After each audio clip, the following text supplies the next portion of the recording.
You are listening to the Social Science KLAI-descope.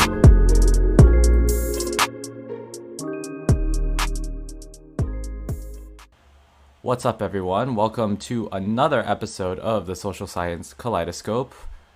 It's kind of crazy how many episodes I've already done so far, and we're slowly but surely approaching 10 episodes, so it's very exciting. Thank you all for listening. Before I get started and introduce today's amazing guest, I just want to say, be sure to follow the podcast on Spotify, Google Podcasts, Apple Podcasts, or anywhere else podcasts are found. Feel free to follow the Instagram page for this podcast that has been newly created. It's at KLAI-descope. You can also follow me on Twitter at KMDLAI, or you can find me on LinkedIn.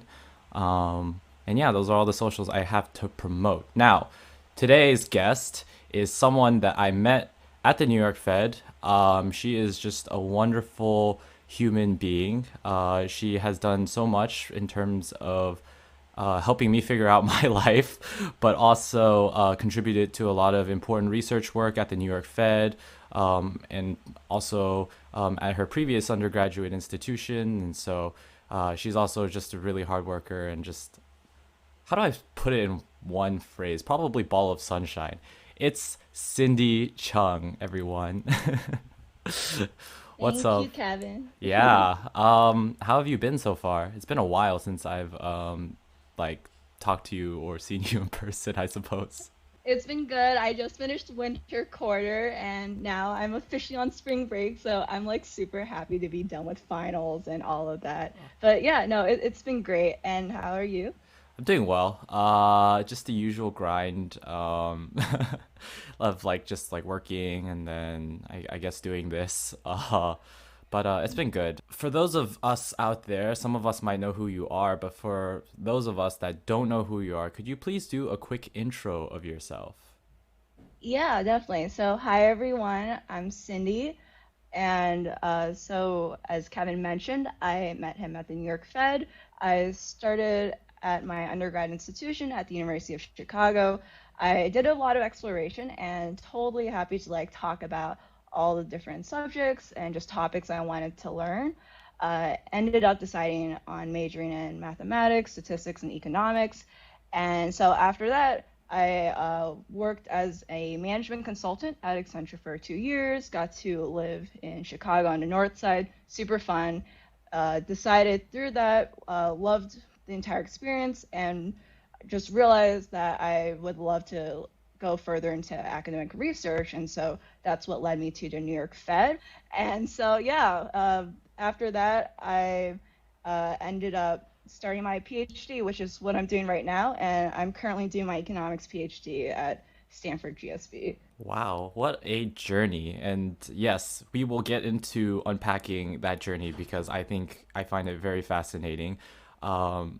As some of us might know, the research path, in some sense, at least what has been advertised, it seems very linear, right? And so it's always like Mm-hmm. undergrad, doing the 2 years of research, and then going into whatever PhD program. But there are other paths out there, and I find yours very fascinating. So Oh, without thank you. further ado, let's actually just jump right into it. So you mentioned that you kind of took this journey all throughout college in terms of figuring out what you want to major. How did you finally settle on mathematics, statistics, and economics? Yeah, so I will say that when I like even applied to college, they tell you to pick a major. So I actually was just debating on perhaps exploring in like economics or well, business, which understandably is not related to economics, but like when you're in high school, a lot of these topics kind of get lumped together. So that was like one path.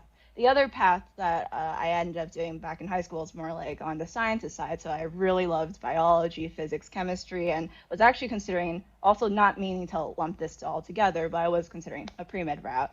And so at the end of the day, I was convinced just pick one right now. You can always decide later if you want to switch. I recall one professor actually just like being super encouraging that college is a time for you to explore. This is really a time for you to try out a lot of different things. And that's something that really sticks with me because I just really love to like explore a lot of new areas, learn a lot of different things, and just like really just like get a lot of like different experiences. And so when I believe it was about like my first like at the end of my first year, about actually through my second year, I realized that there were just a lot of requirements, and I'd rather perhaps just like pick something else for now and just try something else to study because I just really wanted the chance to do that while I'm in college. I can always go back if I really wanted to. Hmm. So yeah, I guess being at Chicago, one of the main subject areas that they tend to promote is like, oh well, if you're at University of Chicago, you should probably try and check out economics. And since that was something I was considering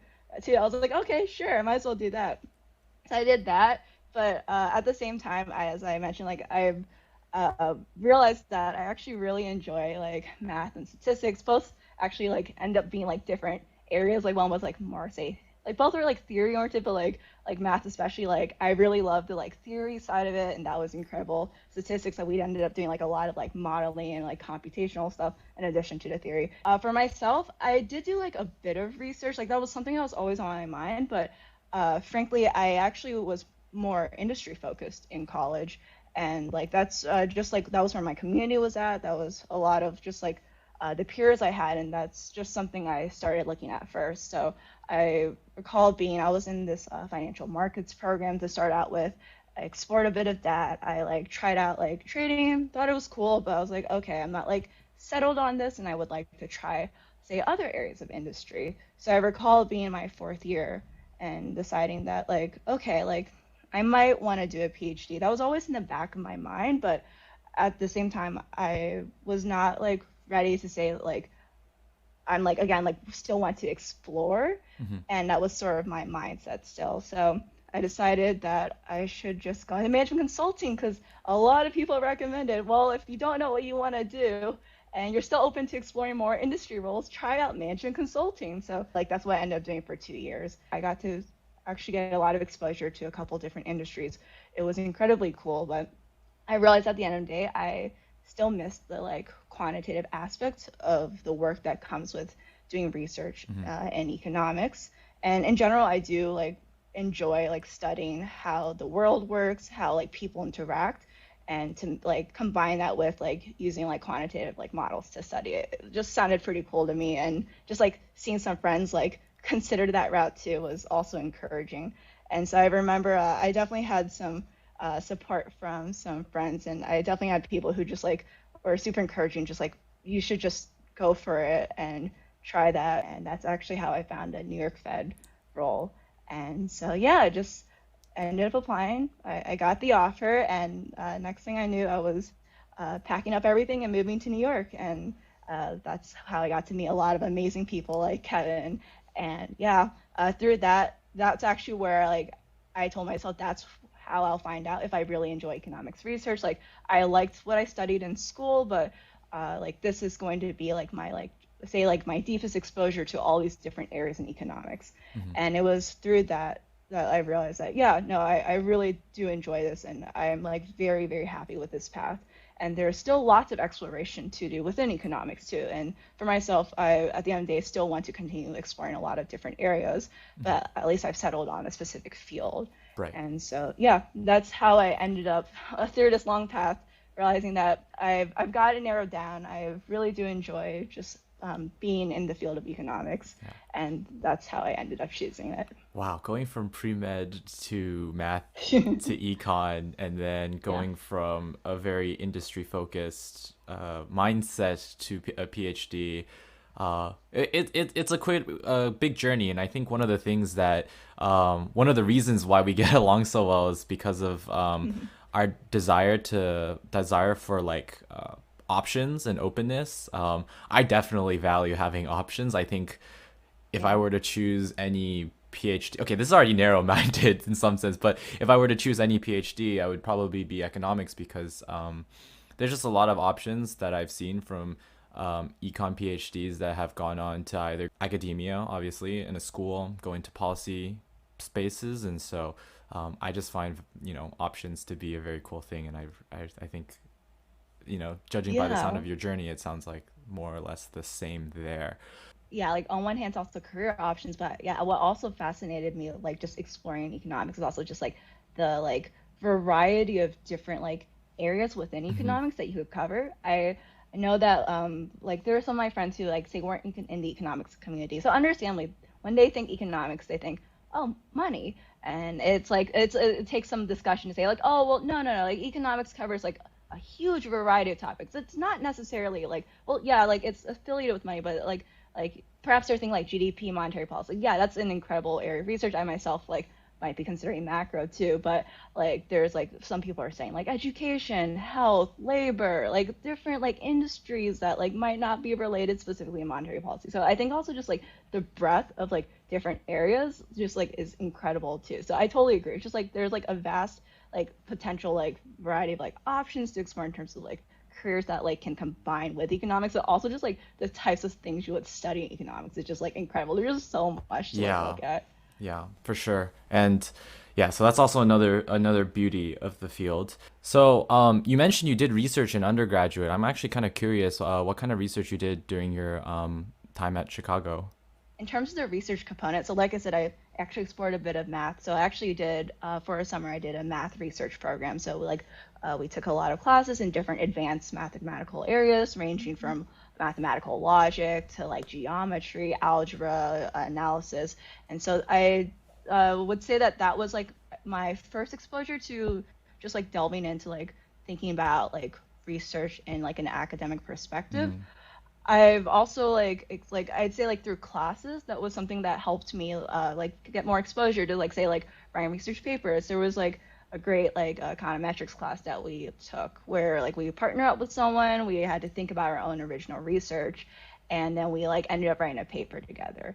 So that was on one side. I do want to mention that so this kind of like actually balls up into why I ended up deciding to like go to the Fed first before I ended up doing my PhD was that I know that as you mentioned like a lot of people their path is that they do a lot of research and like through that they end up signing their PhD. And so for myself, I didn't do a thesis, for instance, and I know like a lot of people do that say before doing their PhD. And so like I'd also like I did like research RA shifts, but I did not have what people would consider, say, like a formal research position with a professor where they would be able to write a rec and comment on your ability to do research. So for me, it was more of like noticing that I needed that and like at least like seeing that in terms of like say like I need like people who can like vouch for this ability. It was actually what drove me to end up doing that at the Fed. So like mm, I've realized that like maybe I know some other people like felt the same way like oh like I don't have this like research experience, I'm not sure if like how I'll prepare for the PhD. And definitely I can say like I like completely felt that way in terms of like I really felt like I needed that ability to have that like recommendation writer who could mhm, vouch like Cindy has research potential. mhm. So yeah. Yeah, it's very interesting to think about, just to see how much you've done based off went for like from undergrad to where you are right now. It's like you've done research, you've done like trading internships, you've Thank done like consulting, you've done like a econ RA program, and so it's like it's very interesting to see how many things that you've done so far.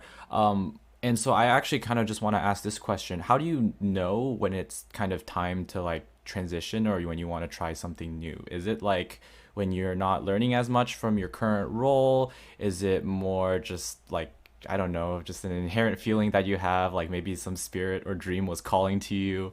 Can you take me through that process? I think something that I've often encountered just from talking to people is that like what you want to do can change and just like we just haven't had enough like work experience to really know like what do we really want out of work. So that's one thing. And I think a lot of people also talk about sort of like doing something that like just in this day and age, like our generation is all about like doing something that like we really enjoy that we're like passionate about. So I think that was also on the top of my mind as well. Just like, I want to make sure I do something that makes me happy, but that not only means just like the style of work, but it also means like the topic of work. It means like the people I'm surrounded by, and so like I just like had this whole journey of trying to understand like what would I really like to do, like almost like for the rest of my life. So one thing that really like also made me think like, oh, I want to do academia is that I really like the flexibility. I remember talking to a mentor in undergrad and deciding like, should I really do this? Like I know a lot of people when they consider like academia, they kind of go right away or they like yeah, like really they just go right away or they do like an RA shift as you mentioned. And like I just remember her mentioning that like, like you should like go and like take this management consulting offer. Like it'll really like if like for herself, she told me that she really appreciated having this like exposure to like say a different work lifestyle that had a bit more of like I don't want to say it's not set hours, but like a lot of times the hours are not what you can choose to work. Like clearly you're gonna put a lot of hard work in whatever path, but it was that flexibility. That was like one of the things that like I know is that I really miss having that flexibility to like choose like okay I'm gonna work a lot of different hours, but like what hours do I want in a day? Like do I like am I allowed to like leave the office? Like you can't really like decide that say in certain areas of industry, for instance. So I think just like the style of work was one of it. Hmm. Another one was also just more like for myself, I really enjoy learning. That's like the reason why I came back to school. Like I missed just being able to like be in that learning environment. Like yes, you can clearly get that like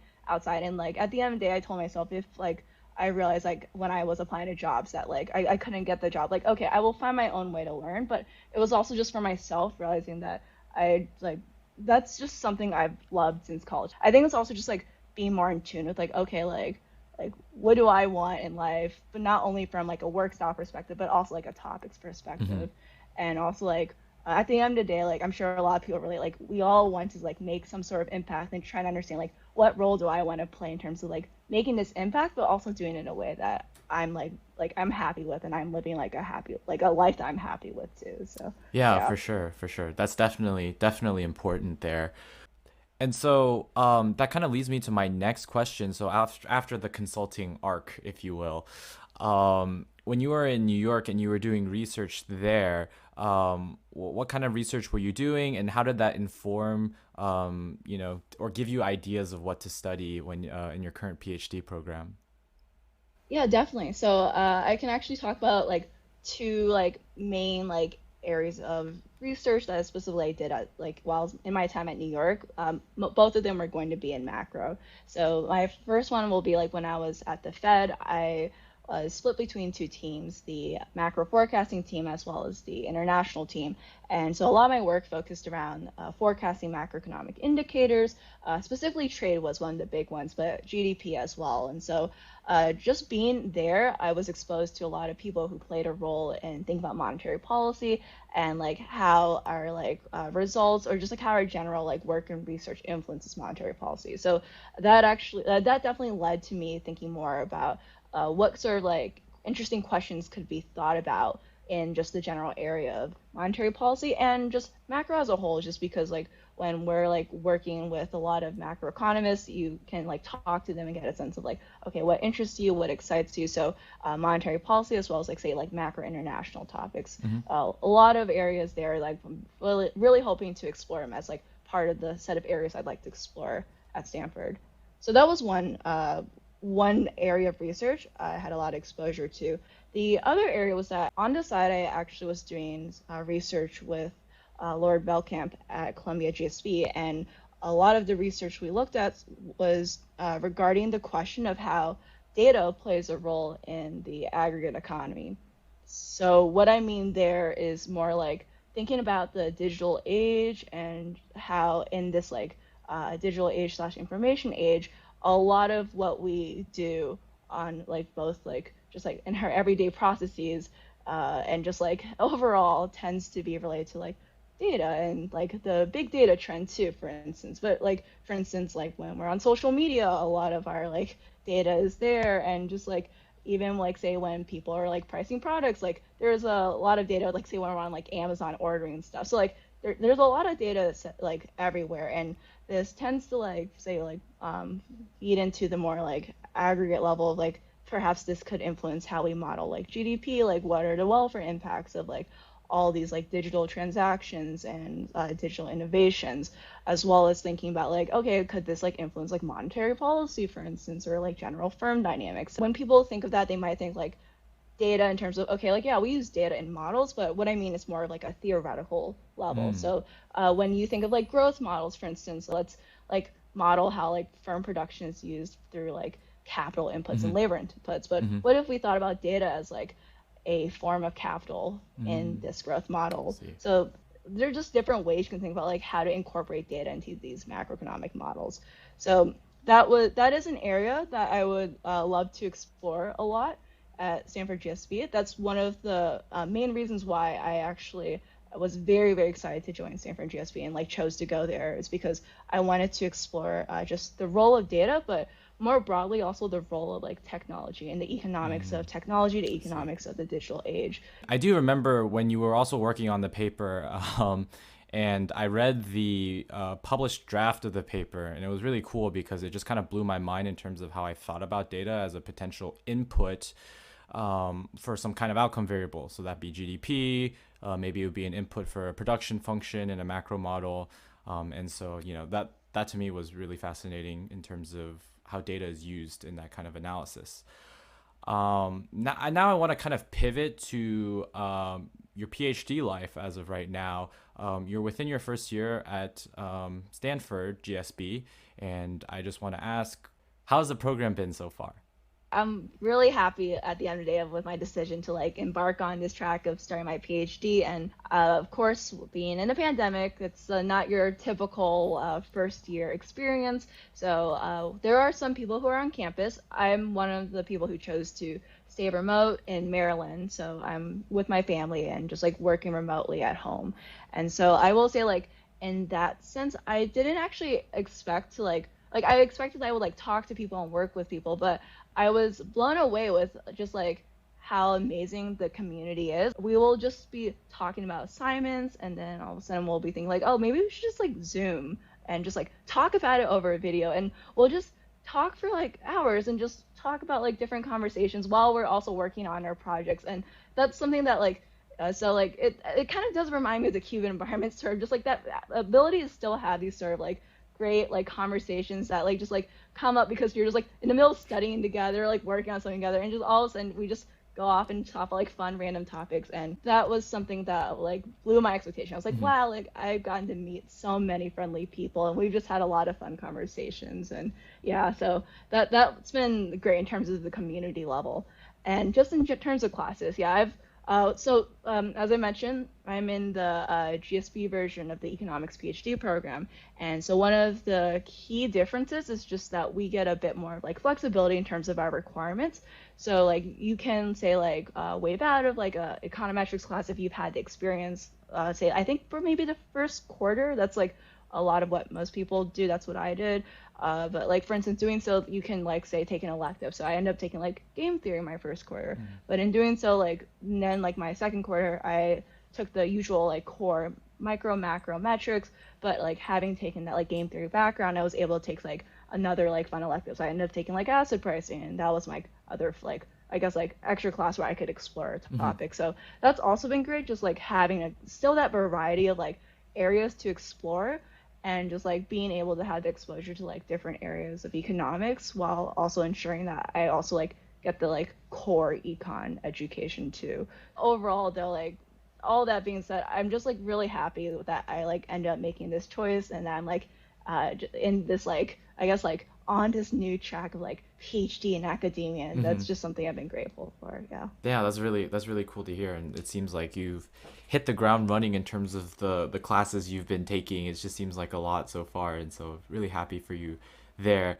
This question might sound like maybe a bit torturous for someone as intellectually curious as you, but what has been your favorite class that you've taken thus far?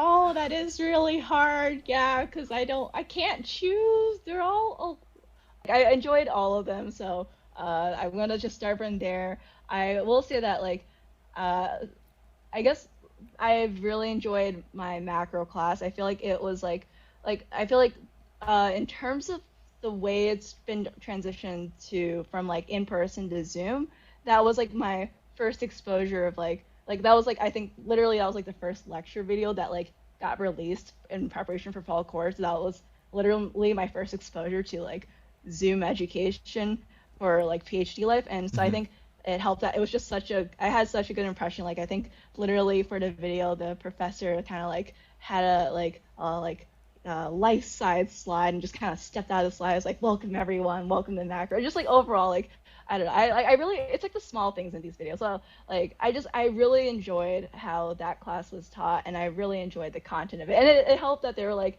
fun things like that.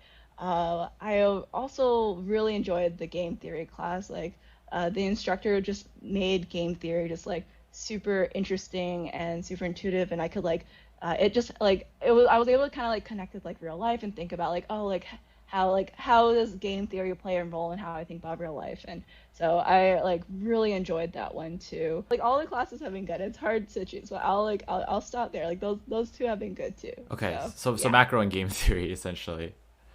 Macro and game theory. I'm gonna choose macro Okay. and game theory. Okay, Yeah. that's fair. And so, I know you mentioned when you said that you were interested in taking on macro as a potential field, especially when you were at the New York Fed and doing research at the New York Fed, or at New York in general. Macro was kind of your interest. Did taking that macro class kind of reaffirm that interest, or maybe something like game theory caught your eye and you might want to kind of shy away from the macro and maybe go more towards game theory? Yeah, that's what I've been thinking about too. So like I definitely came in thinking like, okay, like I have a macro background, so I'm definitely more familiar with that, but I definitely wanted to like give every field like a chance for myself to like, explore and think more about.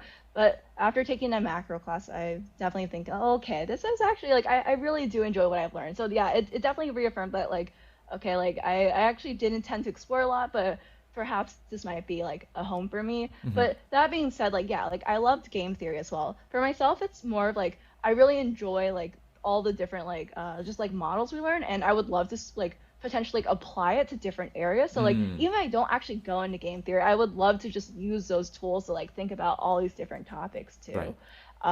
That's like so that's one thing. I've also like I just really want to explore like yeah, so I mentioned I want to explore other areas too. So like IO, like we just haven't had a class in, but I like see. I totally want to take that in my second year, just like get exposure to that because I know Stanford has like a great like IO like sequence or everyone tells me that like IO is like a class you might want to like consider Hmm. like at Stanford. So that's also another area I want to explore like just like the IO path. I might like combine them. Uh, I guess okay. I'm gonna mention. I liked my asset pricing class. It's Okay. like I could also like see myself like intersecting like finance with like IO or finance with like macro, Hmm. and yeah. Okay, now I'm like going. I clearly also want to like I wear my explore metrics. Okay, I see Kevin. Like Kevin knows that I could keep going. So yeah, but yes. I think the answer is yes. I realize that macro might be one of them, but as you can see, like I could keep.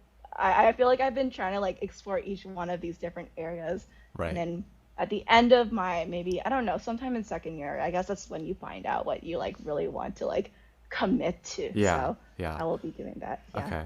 And for those of you guys that don't know what IO is Industrial Organization. So yeah, there are definitely universes out there where you can kind of combine, two different parts of economics and come up with a really good research paper, or maybe develop a new research field as well. So Yeah, totally agree with that. So I guess for myself, I realized like a lot of the questions I'm interested in, like for instance, I mentioned like I'm interested in like I guess like how you could like think about how like the digital age like fits into like macro frameworks, but it doesn't necessarily have to be like macro frameworks. I'm also interested in just like how like the tech sector has like function, and that's something I can think of like hmm, myself using IO for. I'm like interested in like other features of the digital age, like digital currencies, payment systems. Like I think that's also like really interesting things that intersect a lot of different areas. So I remember getting some great advice from some faculty saying like, at the end of the day, like you don't even like for now like go with the questions that interest you. Yeah, they're probably going to intersect a lot of different buckets, but like for now just like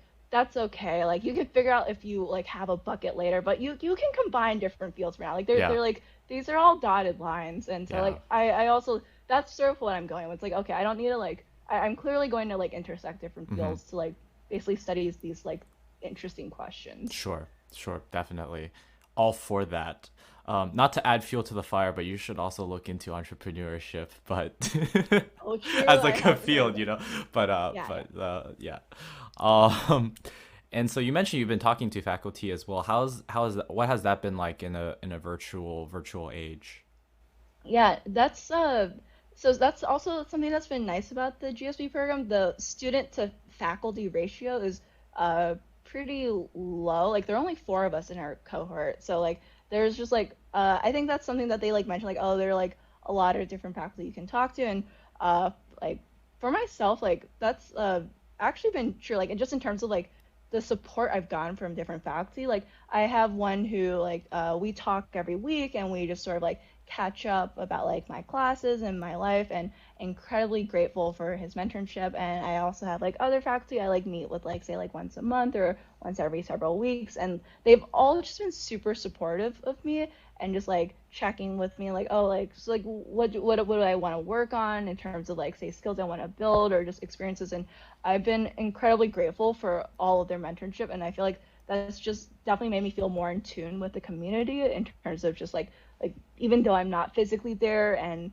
I would like maybe if I were there I would be able to like pass faculty just like walking down the hallways and stuff. Mm-hmm. Like I still get to see them because they all like want to check in on me and like Mm-hmm. have these regular chats, and so that's made me really feel like part of a community. And it's just really nice that like they're also like willing to help me. Like I mentioned all these areas I want to explore, and I'm pretty like explicit about like I have a lot of areas I would like to explore, and they've been very helpful in like help get like giving resources and guidance, and also ensuring like I guess like making sure like I put that in perspective too, and like understand like so like we have qualification exams, and so I Mm-hmm. guess like don't know if everyone's familiar with that, but very important exams at the end of the year. So being able to balance like yeah I want to explore, but as qualification exams get closer, Yeah. it is time to focus on that and study. So Yeah. yeah. So long story short, yeah, they've been great. They like we've all kept in touch, and yeah, even though I'm virtual, it still feels like I'm like there, but just virtually. So yeah. That's amazing. I'm very happy to hear that the faculty are very committed to development of their doctoral students, Mhm. especially within GSB. Um, so now I kind of actually want to pivot in terms of your personal research, and you mentioned that you've worked on a paper with a professor in New York. I'm just curious, are you doing any other research projects right now? Are there any research projects that you want to pursue? Um, yeah, just tell me about that.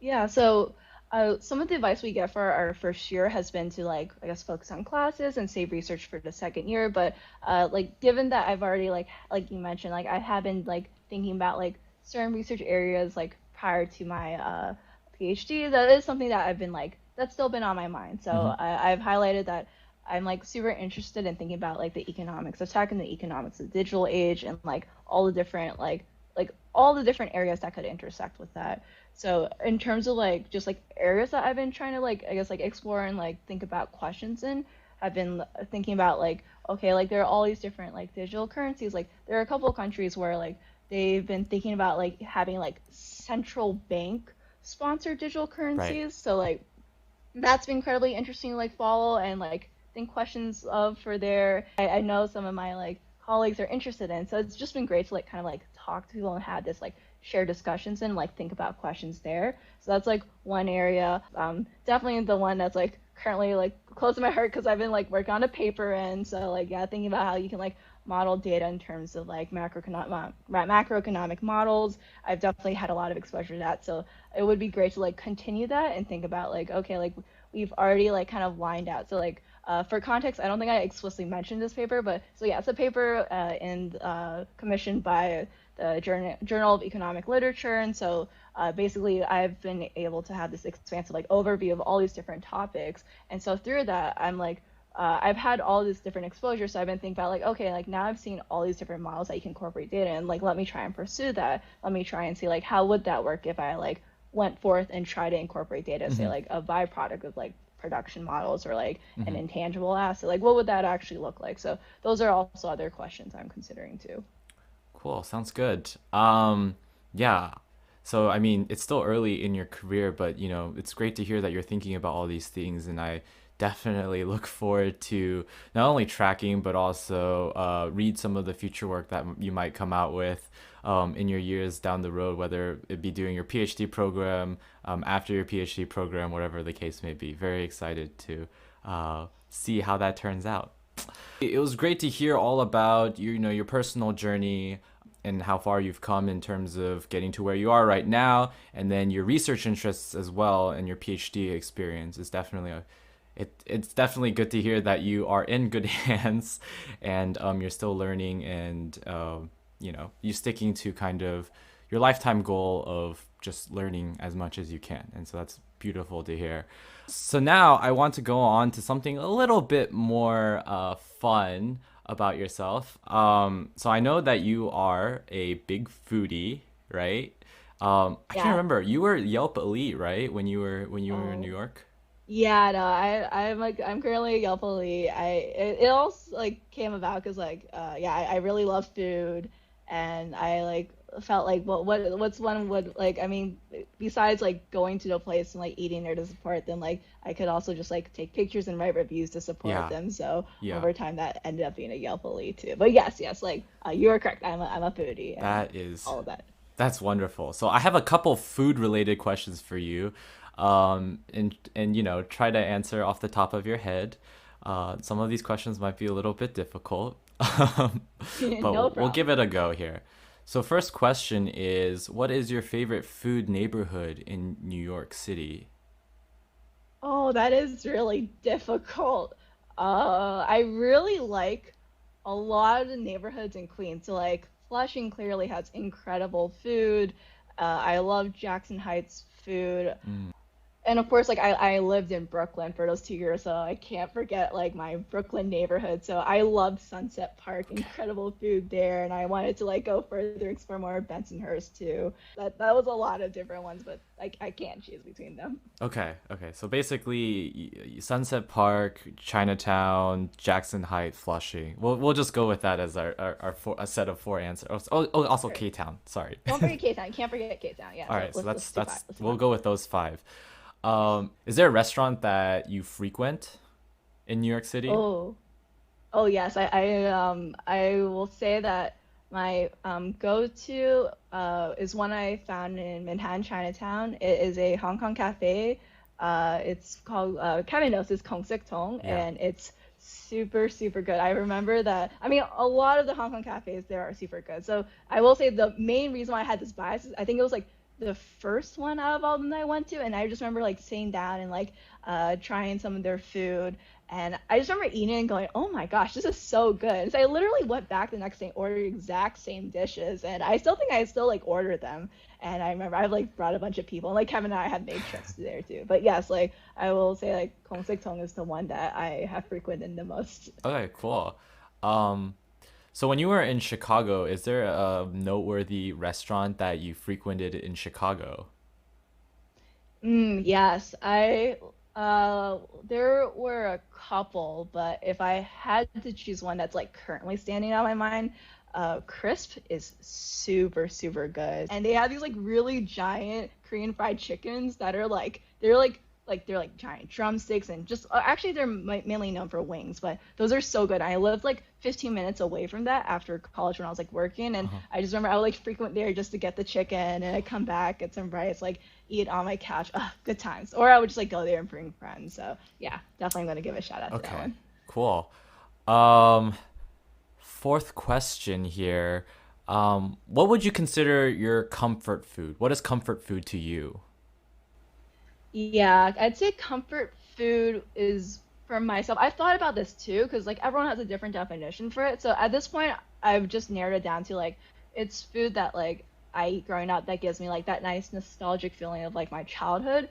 And so I'd say that there are like definitely a couple when I think about growing up, but like my main two are going so like one of them is going to be pho. Like my family growing up, we ate a lot of pho. There were a lot of great pho places Hmm. around me, super good. And so that's like a comfort food. Like whenever I eat Okay. it, it reminds me of just like growing up. But the other one is actually spaghetti. I just remember that was like the first kind of food I wanted to like learn how to make, and I'd be like trying to get my parents to teach me, and that was like. I think that was like the only thing I like learned to make through my childhood, was just like making spaghetti in all different ways to bring out the different cheese and creams and like herbs. So spaghetti and pho are probably my Okay. answers there. Both noodle dishes. Interesting. Oh yeah. What is your ideal dessert? My ideal dessert. Ooh. Okay, so I should clarify that growing up, I actually like we would have like fruit time after dinner. Uh-huh. So I will say growing up, like I would associate fruit a lot with dessert because like dessert comes after dinner. And what would I eat after dinner? Fruit. So Yeah. I like my most of my friends know that I like really love fruit. So I'm just gonna say fruit is like in terms of like that like childhood sentiment. Hmm. Like fruit is actually my go-to for like after dinner snacks. But I'd say in terms of like what you like traditionally consider desserts, I really like mochi ice cream. Just that texture of mochi with ice cream. That is so good. So that's like the dessert that like my go-to dessert. Okay, mochi ice cream. For all the listeners, Kevin is also a huge foodie, so I actually want to flip the couple questions to him right now and ask him like to my your answers. I want to hear your All right, answers before we continue. go for it. Okay, so like, what's your favorite neighborhoods in New York? And Jeez. then I would also like to hear your comfort foods. I would say top would be definitely Flushing. And Mm, then I would say second is East Village. I really enjoy East Village because it's very diverse. And so, like, you can have like Japanese food, Ethiopian food. I guess there's some Mexican, but I don't think I've had that much there. Italian is big in East Village as well. Probably not the best spot to have but there's Italian options nearby. And so yeah, those are basically my favorite neighborhoods in New York City. when I was like, naming all the places, I was going to also pick East Village, but at the end of the day, I think it's like I explored it so much in my like when I like interned in college that like relative to the other place I explored post Sure. college, that was. But yeah, I totally agree with those answers. And Okay. what about comfort food? Comfort food. Okay, so in uh my comfort food is actually very like Hong Kong cafe. Because that's just kind of like who I am as a person. I am a mix of West and East, right? So, Hmm. and that's what Hong Kong cafe food is. Just a mixture of Yes. East and West. And so my favorite Hong Kong cafe dish is what they call watan yok fan, which is this like egg gravy beef rice dish. I love the pork chop fried rice Oh my with God, tomato sauce yes. base. That was the one. Like when I mentioned there was like a dish I ordered, and I was like, "This is good," and then I like went back the next day and ordered it again. So that one and just like curry pork chop fried rice is also Yeah, really good. But that is I that feel like is that is very good. In terms of making food, what was the last thing you made? oh yeah, so I should mention that like I love food both in exploring and trying a lot of different foods, but I also love making different foods too. So when I was in college, I would say like I made a lot of like savory dishes for like meals, but like I'm just giving context because I'm about to name something that's not that. But like when I'm at home, like my family, my parents are like really great at making like Hmm. meals and food. So like I've had to find my niche in terms of like something that I could make that my family doesn't commonly make. So Yeah. I ended up choosing baked goods. My last food dish that I made was a Castella sponge cake, a cocoa Castella sponge cake, and it was so good. And you know your family is into it because like usually they'll eat it, then you know they'll like they want to support, so they'll eat it and they think it's good, and of course they'll like oh you can have the rest. But this time I knew they liked it because they went back for like seconds and thirds, and I was Wow. like yes, this is a hit. So over spring break, my goal is to make that again. Maybe mix that with matcha, but like yeah, it's a really good like sponge cake. So you know, if ever you come by, we'll bake it, and you'll see what I mean. Okay. Yeah, I will look forward to that. My final question is, what is your favorite food memory? Hmm. Oh, there are a lot, so I need to think more carefully about that. Hmm. Well, since we are on the KLI podcast, I will name one of my favorite Kevin related food memories. And so this one was when we went to Sunset Park and we went and ate a lot of different foods. And I had a lot of places on my list I wanted to hit up. And I remember we ate some amazing rice noodle dishes that were super, super good. And then we went afterwards and we found these delicious Portuguese egg Oh my tarts God, those at are this great. bakery where, yeah, it was great. That was like this bakery was like they usually sell out of the Portuguese egg tarts, and so I remember like thinking like, oh, I don't think we'll actually get them, but we got them, and that's like the only time I've gotten to like eat it there. And so I just remember like, and then throughout the whole time we had just some like amazing conversations, and we hung out, we just like chatted. I still remember us just like sitting on like it was like what like it's like the little like they like have like mini tables. They're like maybe there was like a stool, but I just remember like we were just eating and like watching all the people like walk Oh, by, yeah, and it dude. was really good. It was like piping hot Portuguese egg tarts, like they were like straight out of the oven, and it was so good. So that is one of my favorite memories. And Oh. yeah, like I it sounds like you remember it too. No, I I was definitely expecting. remember. That Portuguese egg tart was unforgettable, but also yeah, I Yeah. agree. We did hang out a lot during that, and yeah, I basically spent like a whole afternoon just like eating food with you and then just like talking about stuff. And so Yeah, Definitely also a very enjoyable experience on my end. But those are good times. yeah, Yeah. those were good times, pre-pandemic, of course. Yes. That being said, thank you so much for answering those questions. As always, I value your food opinions, and so really good to hear the answers to that. Oh, thank you. Thank you. So, yeah, that was all of the questions I have for you today. Thank you so much for your time on the show. I know you're really busy with your day to day. I really just, you know, can't thank you enough for being on the show and sharing kind of your passions for learning and sharing your experiences and sharing your wisdom. I guess I just want to take this moment to say, like, if anyone has made it this far into the podcast, and you're also in a place where you're like just trying to figure out what you want to do, and just know that like I've been there, and I know how it feels to like be super indecisive, like, oh, what do I want to do in life? And like it's completely normal because we're all still trying to figure things out, and like even when you choose, like there are always things to like I guess like figure out even throughout each path. Also, if anyone has gone this far and has like food recs for the Bay Area, please tell me because I am super excited to go there and visit food. And of course, Kevin should come visit me, Of and course. we will also get to explore more food places there too. Of So if course. anyone has recs, feel free to send them my way too. Of course, anytime, yeah. Would be so happy to kind of travel, especially once COVID is over. And thank you for those words. I think that's very helpful. Especially for me. Like I'm also thinking a lot about that right nowadays. And so it's very good to hear from you. Of Um, course, yeah. as always, thank you all for listening to the episode. I hope you enjoyed the episode and enjoyed what Cindy had to say, both in terms of her academic path, her interests, and her food recommendations. Um, and yeah, I will end the episode there. Thank you so much for listening, and I hope to see you all next time on the Social Science Kaleidoscope. Bye bye.